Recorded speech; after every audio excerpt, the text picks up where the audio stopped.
गैर भाषा नहीं है, नो प्रॉब्लम, मांगो तो दिया जाएगा। मुझे गैर भाषा बपतिस्मे से पहले मिल गई थी और 3 शब्द मिले थे और प्रार्थना में बैठे बैठे मिले थे।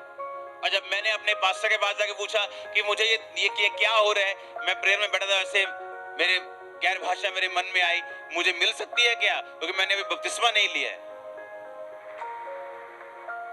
और बपतिस्मे से पहले मुझे गैर भाषा मिली। उसे बोलता क्या, वो बढ़ती गई।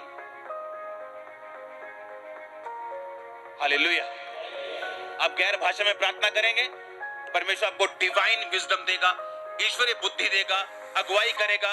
एकदम से जैसे एक लाइट जलती है किसी विषय पे, आपको एकदम से लगेगा किसी ने आपके किसी हिस्से पे ऐसे टप बल्ब जगा दिए और आपको सब कुछ साफ साफ दिखने लगेगा। अच्छा, मैंने ये करना है, वो चाहे थोड़ी सी क्यों ना हो। याद रखो, हर बड़ी चीज कैसे शुरू होती, थोड़े से। एक बार हाथों को उठा के हालेलुया बोलो, जोर से, जोर से बोलो हालेलुया। फिर से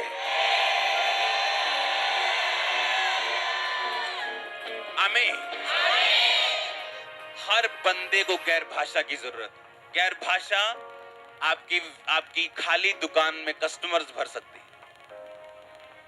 क्योंकि ये आपकी कॉलिंग है। बिजनेस से प्रभु की सपोर्ट करना, बिजनेस को खुदा की महिमा करना, जो दुकान पे बैठे हो वहां से गवाहियां देना, तो उस पे खुदा का हाथ होना चाहिए।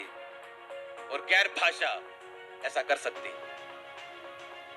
उसने कहा, मैं आत्मा से प्रार्थना करूंगा और मैं बुद्धि से भी प्रार्थना करूंगा। जो चीजों की आपकी नॉलेज है, आप जानते हो आपको एक माइक की जरूरत है, आप अपनी भाषा में मांग सकते हो।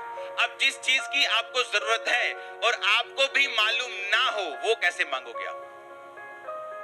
और परमेश्वर को मालूम है कि अगर ये चीज इसकी लाइफ में ना आई तो ये अपनी असाइनमेंट में नहीं है, ना ही इसकी लाइफ में खुदा की पूरी मर्जी पूरी हो रही है, ये परफेक्शन में नहीं जा रहा, जो कुछ चाहता है वो नहीं हो रहा। गैर भाषा। आप गैर भाषा में प्रार्थना करते, बाइबल कहती है पिता का आत्मा तुम में हे अब्बा हे पिता कह के आहें भर के पिता के सामने प्रार्थना करता है और पवित्र लोगों के लिए विनती करता है। यानी आप नहीं जानते गैर भाषा में परमेश्वर आपको किसी को बचाने के लिए यूज कर रहा है, चाहे वो आपका चर्च मेंबर हो, चाहे आपका पास्टर हो। तो परमेश्वर ने कहा, क्या कहा, मैं गैर भाषा में प्रार्थना करूंगा और मैं बुद्धि से भी प्रार्थना करूंगा, अपनी भाषा में भी करूंगा, जो मैं जानता हूं मुझे किन चीजों की जरूरत है, किन चीजों से मैंने बाहर आना। याद रखो, आपका बिगेस्ट प्रेयर पॉइंट आपकी कमियां होनी चाहिए, आपका जो आप चाहते हो वो नहीं, क्योंकि जैसे ही आपकी कमियां दूर होंगी, आपका अगला लेवल झंडा लेके आपका वेलकम करने के लिए तैयार होगा। अपनी भाषा में अपनी कमियों को स्वीकारो, प्रार्थना करो, परमेश्वर ये मुझसे दूर हो, ये मुझसे दूर हो, ये मुझसे दूर हो, और मांगो तो दिया जाएगा, मांगो और आपको मिलेगा। और गैर भाषा में जब मांगते हैं, वो चीजें मांगते हैं जो आप जानते हैं। आप नहीं जानते कि आपको चाहिए, लेकिन परमेश्वर जानता है।